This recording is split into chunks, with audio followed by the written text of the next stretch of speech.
ഓം ശ്രീ ഗണേശായ നമ. ഓം ശ്രീ ഗണേശ ശാരദാ ഗുരുഭ്യോ നമ. ഓം സദാശിവസമാരംഭാം ശങ്കരാചാര്യമധ്യമാം അസ്മദാചാര്യപര്യന്താം വന്ദേ ഗുരുപരമ്പരാം. ഓം ശ്രീ ഗണേശ ശാരദാ ഗുരുഭ്യോ നമ. ഓം സദാശിവസമാരംഭാം ശങ്കരാചാര്യമധ്യമാം അസ്മദാചാര്യപര്യന്താം വന്ദേ ഗുരുപരമ്പരാം. ഓം പീതാംബരം കരവിരാജിത ശംഖചക്രകൗമോദഗീ സരസിജം കരുണാസമുദ്രം രാധാസഹായമതിസുന്ദരമന്ദഹാസം വാതാലയേശമനിശം ഹൃദി ഭാവയാമി. ഓം നമോ ഭഗവതേ വാസുദേവായ. ഓം ശ്രീകൃഷ്ണായ പരബ്രഹ്മണേ നമഃ. ഓം വിശ്വസ്മൈ നമഃ. ഹരി ഓം. ശ്രീമന്നാരായണീയം പഠന പരമ്പരയിലേക്ക് എല്ലാവർക്കും സുസ്വാഗതം, സുദിനം നേരുന്നു. പഠിച്ചുകൊണ്ടിരിക്കുന്നത് 16-ാമത്തെ ദശകം, നരനാരായണ ചരിതവും യക്ഷയാഗവും. നമ്മൾ 6 ശ്ലോകമാണ് കഴിഞ്ഞ ക്ലാസ്സിൽ പഠിച്ചത്. 6 ശ്ലോകങ്ങൾ പഠിച്ചു കഴിഞ്ഞു. അതിൽ അവരും കാമദേവനും ഇന്ദ്രനും ദേവലോകത്തു നിന്ന് കുറേ അപ്സര സ്ത്രീകളും ഒക്കെ ആയിട്ട് ദേവസ്ത്രീകളുമായി നരനാരായണന്മാരെ മോഹിപ്പിക്കാനായി വന്നു. അപ്പം ഭഗവാൻ തന്നെ തൻ്റെ ചുറ്റും സ്തുതിച്ചു കൊണ്ടിരിക്കുന്ന തൻ്റെ സ്വന്തം പരിചാരകന്മാരെ സ്വന്തമായി സൃഷ്ടിച്ച് പരിചാരകന്മാരെയും സുന്ദരിമാരെയും അവർക്ക് കാണിച്ചു കൊടുത്തു എന്ന് പറഞ്ഞാണ് കഴിഞ്ഞ ക്ലാസ്സിൽ നിർത്തിയത്. ഇന്ന് നമുക്ക് പഠിക്കേണ്ടത് 7-8 ശ്ലോകം. 7-ാമത്തെ ശ്ലോകം വായിക്കാം. സമ്മോഹനായ മിളിതാമതനാദയസ്തേ ത്വദ്വാസികാ പരിമളേ കില മോഹമാബുഹോ ദത്താം ത്വയാ ജഗൃഹോസ്ത്രഭയൈവ സർവസ്വർവാസിഗർവശമനീം പുനരുർവശീന്താം. തിരിച്ചു പറയാനായിട്ട് വാക്കുകൾ ഏതൊക്കെയാണെന്ന് നോക്കാം. സമ്മോഹനായ മിളിത മദനാദയഃ തേ മദനാദയസ്തേ ത്വദ് വാസികാ പരിമളൈഹി ത്വദ്വാസികാ പരിമളൈഹി കില മോഹം ആബുഹു മോഹമാബുഹു ദത്താം ത്വയാ ച ജഗൃഹോ ത്രപ ഏവ ജഗൃഹുസ്ത്രപയേവ എന്ന് ഒന്നിച്ച് ജഗൃഹോ ത്രപ ഏവ ജഗൃഹുസ്ത്രപയേവ സർവസ്വർവാസി ഗർവശമനീം പുനഃ ഉർവശീം താം. പിന്നെ എന്തുണ്ടായി? മോഹിപ്പിക്കാൻ വന്നവർ തന്നെ മോഹിച്ചുപോയി എന്ന് ഈ ശ്ലോകത്തിൽ. അതാണ് ഈ ശ്ലോകം. സമ്മോഹനായ മിളിത മദനാദയസ്തേ മദനാദികൾ തേ മദനാദികൾ മിളിത എന്ന് പറഞ്ഞാൽ വന്നു ചേർന്ന നരനാരായണന്മാരെ മോഹിപ്പിക്കാനായി വന്നു ചേർന്ന ആ മദനാദികൾ തേ മദനാദയക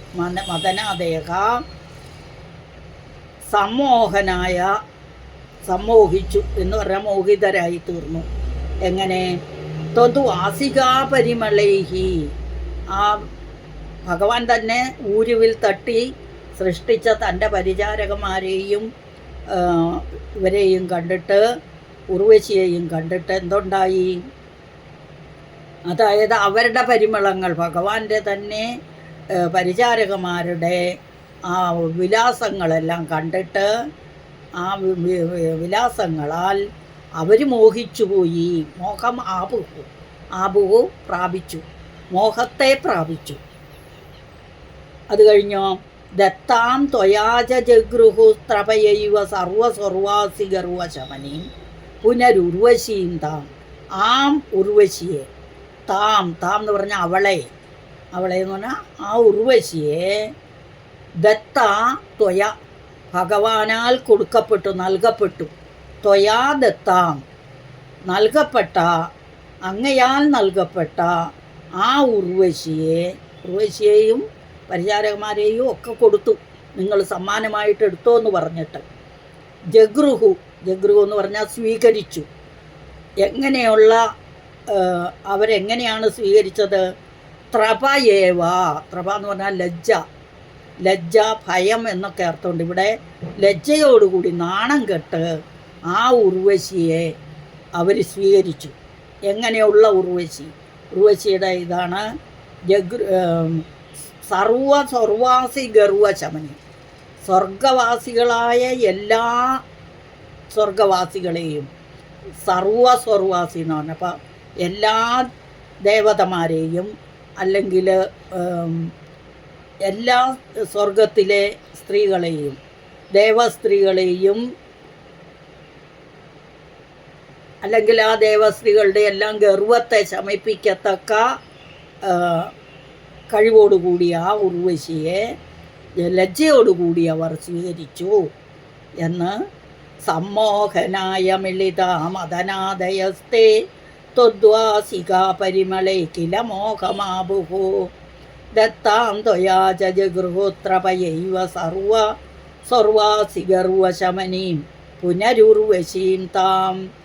ആം ഉർവശിയെ ലജ്ജയോടുകൂടി അവർ സ്വീകരിച്ചു. എങ്ങനെയുള്ള ഉർവശി? സ്വർഗവാസികളായ എല്ലാവരുടെയും ഗർവത്തെ ശമിപ്പിക്കാൻ തക്ക കഴിവുള്ള ഉർവശിയെ. സമ്മോഹനായ മിളിതാമദനാദയസ്തേ ത്വദ്വാസികാ പരിമളേ കില മോഹമാബുഹോ ദത്താം ത്വയാ ജഗൃഹോത്രപയൈവ സർവാസിഗർവശമനീം പുനരുർവശീം താം.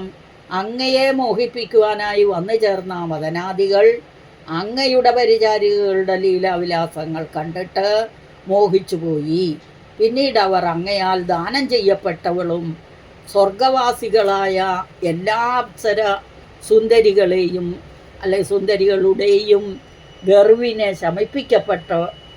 ശമിപ്പിക്കുന്ന പ്രസിദ്ധിയുള്ളവളുമായ ഉർവശിയെ ലജ്ജയോടുകൂടി സ്വീകരിച്ചു എന്ന് അർത്ഥം. സമ്മോഹനായ മിളിതാമദനാദയസ്തേ ത്വദ്വാസിക പരിമള, പരിമളം എന്നൊക്കെ പറഞ്ഞാൽ അവരുടെ ആ വാസനകൾ, അവരുടെ ഇത് കണ്ടിട്ട് കില മോഹമാബു, അവർ മോഹത്തെ പ്രാപിച്ചു. ദത്താം ത്വയാ ജഗൃഹോത്രപയൈവ സർവാസിഗർവശമനീം, ഒറ്റപ്പതാണ്. പുനരുർവശീം താം, അങ്ങയെ മോഹിപ്പിക്കാനായി വന്നു ചേർന്ന കാമദേവാദികൾ അങ്ങയുടെ പരിചാരികളുടെ വിലാസാദികൾ കണ്ട് മോഹിച്ചുപോയി. പിന്നീട് അവർ അങ്ങയാൽ ദാനം ചെയ്യപ്പെട്ടവളും സ്വർഗവാസികളായ എല്ലാ അപ്സരസുന്ദരികളുടെയും ഗർവിനെ ശമിപ്പിക്കുന്ന പ്രസിദ്ധിയുള്ളവളുമായ ആ ഉർവശിയെ ലജ്ജയോടുകൂടി സ്വീകരിച്ചു എന്ന്. അടുത്ത ശ്ലോകം.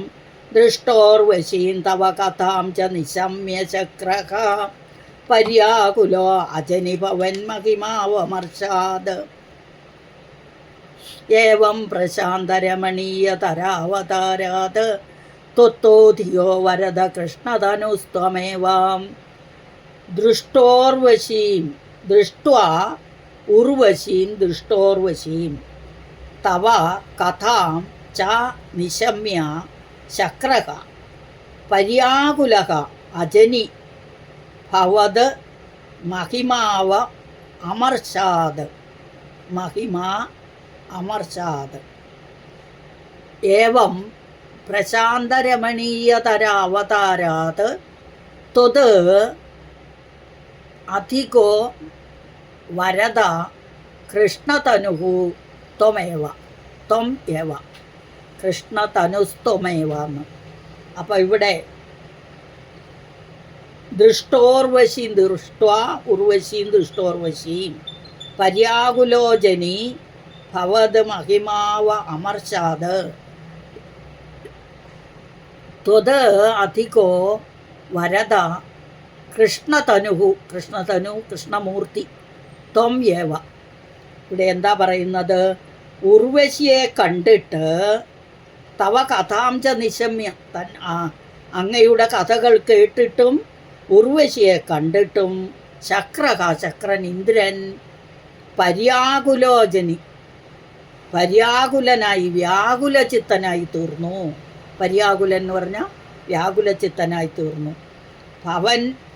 ഭവന്മഹിമാവ് അമർച്ചാത്, തൻ്റെ അങ്ങയുടെ ബുദ്ധിയിൽ ഉരച്ചു നോക്കി. അമർശം ചെയ്യാന്ന് പറഞ്ഞാൽ ഉരച്ചു നോക്കുക, സ്വർണ്ണമൊക്കെ ഉരച്ചു നോക്കില്ലേ, അതുപോലെ തൻ്റെ ബുദ്ധിയിട്ട് ഉരച്ചു നോക്കി ഭഗവാന്റെ ആ മഹിമയെക്കുറിച്ച് ചിന്തിക്കാൻ തുടങ്ങി. അപ്പം ബുദ്ധി വന്നു ഇന്ദ്രന് ആ ഭഗവാന്റെ മാഹാത്മ്യത്തെക്കുറിച്ച് ഓർത്ത് ചിന്തിക്കാൻ തുടങ്ങി.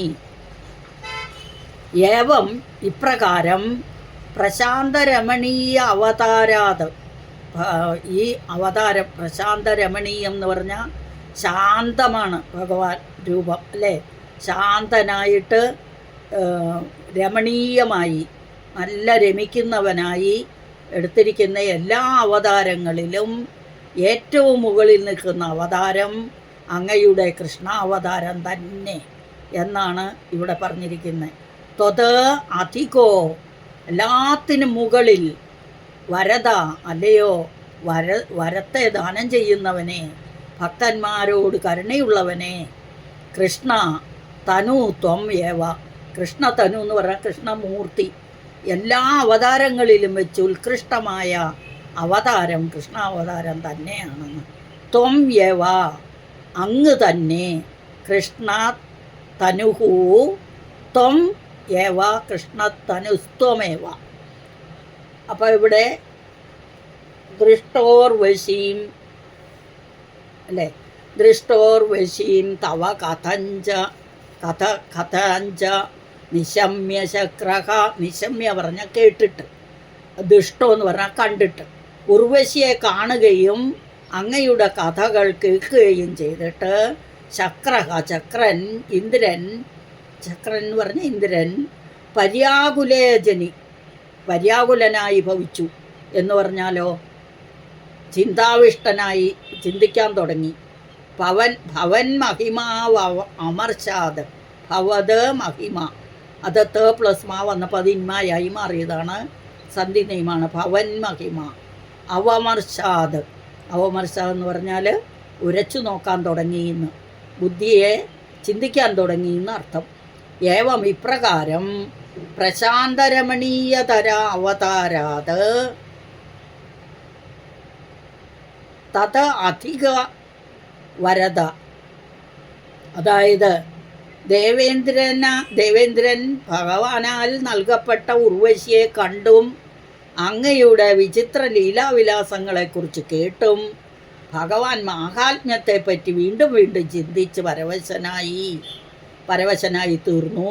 അല്ലയോ ഭക്താഭീഷ്ടദായകനായുള്ളവനെ വരദ എന്ന് പറഞ്ഞില്ലേ.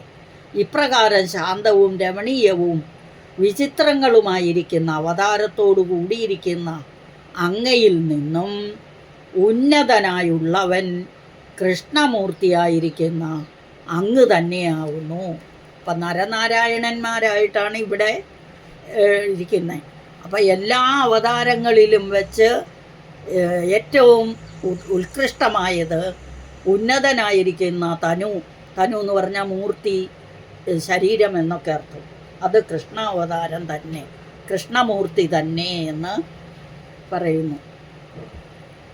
ദൃഷ്ടോർവശീം തവ കഥഞ്ച നിശമ്യ ചക്രഹ പര്യാകുലേ ജനിഭവൻ മഹിമാവമർശാത് ഏവം പ്രശാന്തരമണീയതരാവതാരാത് ത്വത്തോധികോ വരദ കൃഷ്ണതനുസ്ത്വമേവാം. ദേവേന്ദ്രൻ ഭവാനാൽ നൽകപ്പെട്ട ഉർവശിയെ കണ്ടും അങ്ങയുടെ വിചിത്ര ലീലാവിലാസങ്ങളെക്കുറിച്ച് കേട്ടും ഭഗവൻ മാഹാത്മ്യത്തെപ്പറ്റി വീണ്ടും വീണ്ടും ചിന്തിച്ച് പരവശനായി തീർന്നു. അല്ലയോ ഭക്താഭീഷ്ടദായകനായുള്ളവനെ, ഇപ്രകാരം ശാന്തവും രമണീയവും വിചിത്രങ്ങളുമായിരിക്കുന്ന അവതാരത്തോടു കൂടിയിരിക്കുന്ന അങ്ങയിൽ നിന്നും ഉന്നതനായുള്ളവൻ കൃഷ്ണമൂർത്തിയായിരിക്കുന്ന അങ്ങ് തന്നെ എന്ന് അവർ ചിന്തിച്ചു അല്ലേ. ഒന്നുകൂടെ വായിക്കാം. സമ്മോഹനായ മിളിതാമദനാദയസ്തേ ത്വദ്വാസികാ പരിമളേ കില മോഹമാപുഹോ ദത്താന്തയാ ജഗൃഹോസ്ത്രഭയൈവ സർവസർവാസി ഗർവശമനീം പുനരുർവശീം താം. ദൃഷ്ടോർവശീം തവ കഥാം ച നിശമ്യ ശക്രഃ പര്യാകുലോ ജനിഭവൻ മഹിമാവമർച്ചാത് ഏവം പ്രശാന്തരമണീയതരാവതാരാത് ത്വത്തോധികോ വരദകൃഷ്ണതനുസ്ത്വമേവ ത്വത് തത്തധികോ അധികഃ വരദ കൃഷ്ണതനുഃ ത്വം ഏവ.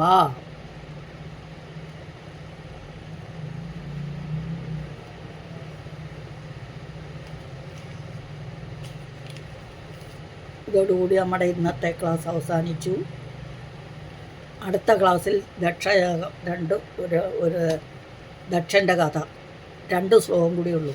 അത് അടുത്ത ക്ലാസ്സിൽ എടുക്കാം. അതുവരേക്കും ഹരി ഓം. സകലം ശ്രീകൃഷ്ണാർപ്പണമസ്തു. നാരായണ.